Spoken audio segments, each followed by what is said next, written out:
5 bells. Stand by all stations. Attention, all districts. A 5-alarm fire. 5 bells. Move in immediately. That's it. Let's go! Let's go! Firefighters!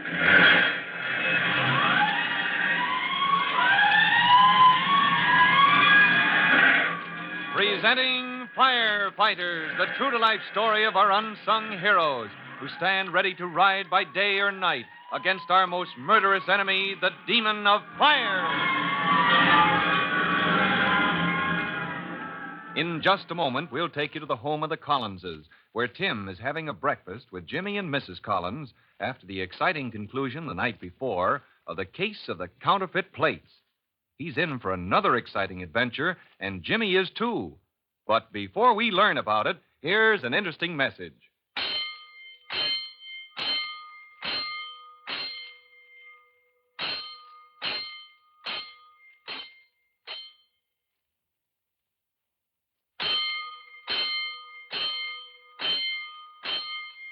Let's go, firefighters. Let's go to the kitchen of the Collinses family, where Tim, Jimmy, and Mrs. Collins are having a big breakfast of Mother Collins's buckwheat cakes.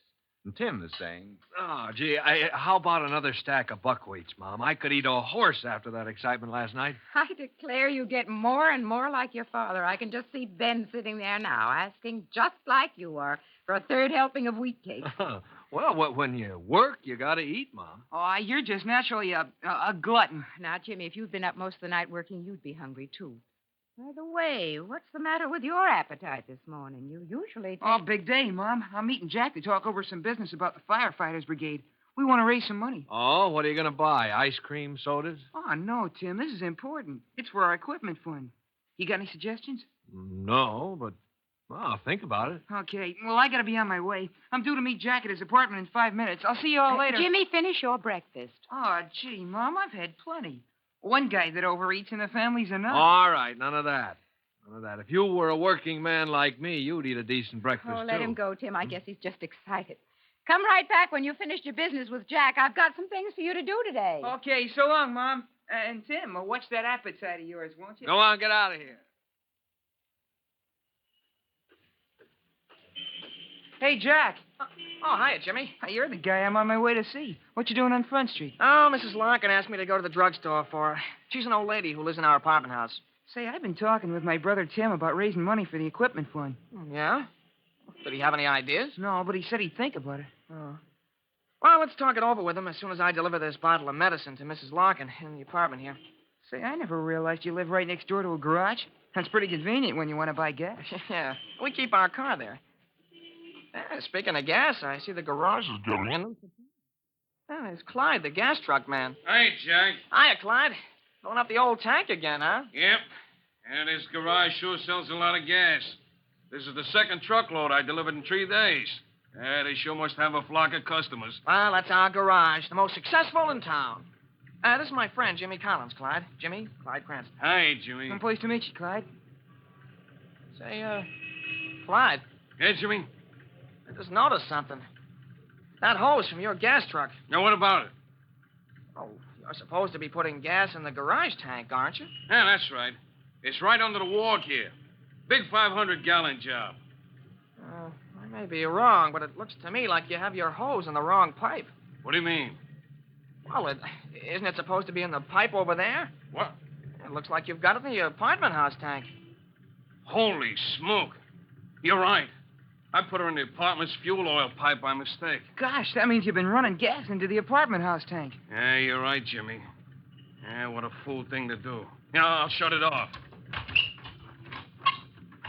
Gee whiz, what are you going to do, Clyde?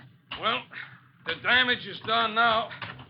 Switch her over to the garage tank, I guess. Forget about it. What about the gasoline in the apartment house tank? Forget it. No one will never know the difference. Well, isn't that dangerous, having gasoline in a fuel oil tank? It won't make no difference.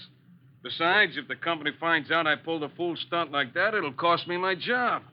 I don't stand in so good with them now as it is. Thing like this, and I'd be out on my neck. What about the oil furnace? Won't it make a difference burning gas instead of fuel oil? Listen, kid, forget about it. So I made a mistake. It's not important. Well, don't you think you should report it? Look, I said it wasn't important. I'll be hanged if I'm going to risk my job by telling the company I don't know a gas from a fuel oil pipe. Well, are you sure it isn't dangerous? I said forget it. What difference is it to you? It's my worry, so forget about it.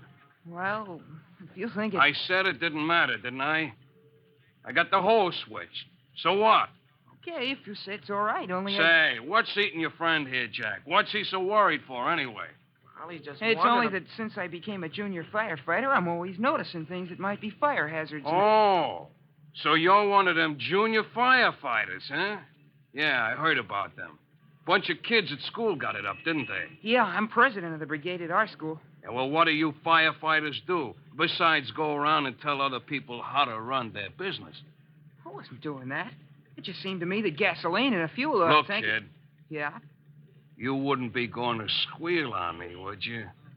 What do you mean? You wouldn't want to get a guy fired, would you? Just 'cause he made a little mistake. Well, I'm no, a pretty I- good friend of your pal, Jack, here. Ain't that right, Jack? Sure, Clyde. Well, just remember it. And my advice to both of you is to forget you ever saw that gasoline running into the apartment fuel oil tank. Well, but... Understand? You didn't see a thing. Okay, Clyde. We didn't see a thing. And be sure your pal understands, too. I'd hate to have any trouble with you kids. Well, the tank's full, I see, so I'll be shoving off. I'll be seeing you around, Jack. Yeah, sure, Clyde. And just remember, both of you, you didn't see a thing. Gee, Clyde seemed kind of scared we'd tell on him, didn't he? Yeah. That was funny, him putting the gasoline in the wrong tank, though. Yeah, it certainly was. Well, I'd better look up Mrs. Larkin and give her this medicine. Then we can get down to business. Yeah, sure, Jack. Mrs. Larkin's a funny old gal.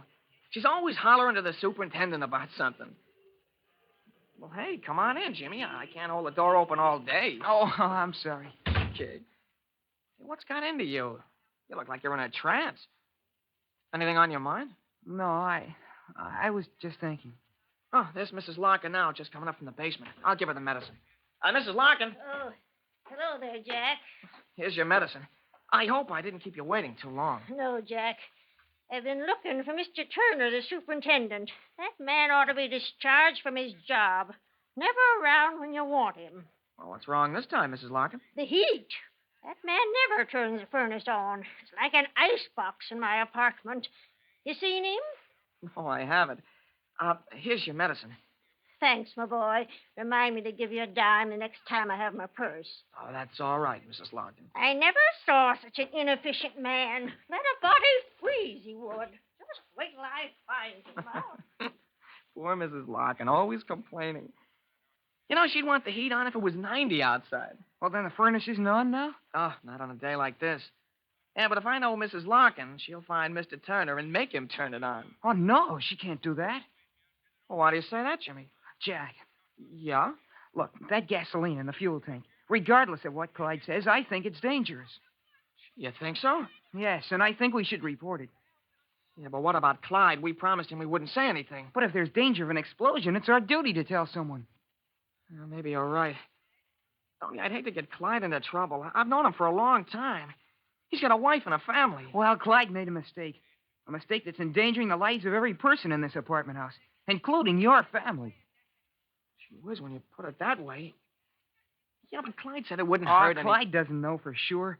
I'm afraid he's thinking more about his job than the safety of the people in your apartment house. What do you think we should do? Look, Jack, we're junior firefighters. That means we have a responsibility to help prevent fires whenever we can. Yeah, but Jimmy, what if we report it and it turns out that gasoline isn't dangerous in a fuel oil tank? And Clyde will lose his job and he'll blame us. I know, Jack. But right now there's hundreds of gallons of gasoline in your apartment tank.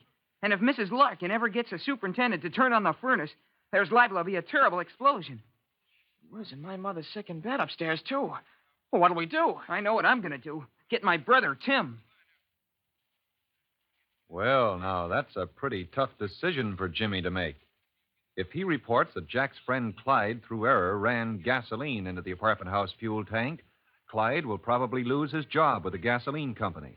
But if he doesn't report it and a fire is started in the apartment house furnace, there may be an explosion in Jack's apartment, endangering the lives of scores of persons. What would you do if you were faced with Jimmy's problem? Well, to find out what Jimmy does, be sure to listen to our next true-to-life episode of The Firefighters. In just a moment, Chief Bob Cody will tell you girls and boys how you can help the firefighters in your own town. But first, here's a message for you. And now, Chief Bob Cody with a special notice for the Firefighters Brigade. Chief Cody. Hello, boys and girls. This is Chief Cody again. Most of you probably have some sort of fire extinguisher in your home or in the family car. I want you to ask your father to go around with you and check your home firefighting equipment. See that it is filled and in working order. And if you don't yet know how to operate it, be sure to get your father to show you how. For often, the quick use of a home extinguisher can prevent a small fire from becoming a large and sometimes fatal one. Well, that's all. So long for now. Fire Chief Cody and the young rookie fireman Tim Collins will be back on the same station the next time you hear... That's it. Let's go!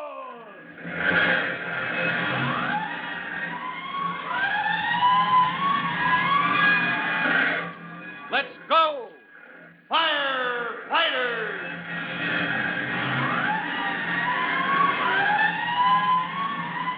Firefighters is a copyrighted feature of William F. Holland Productions.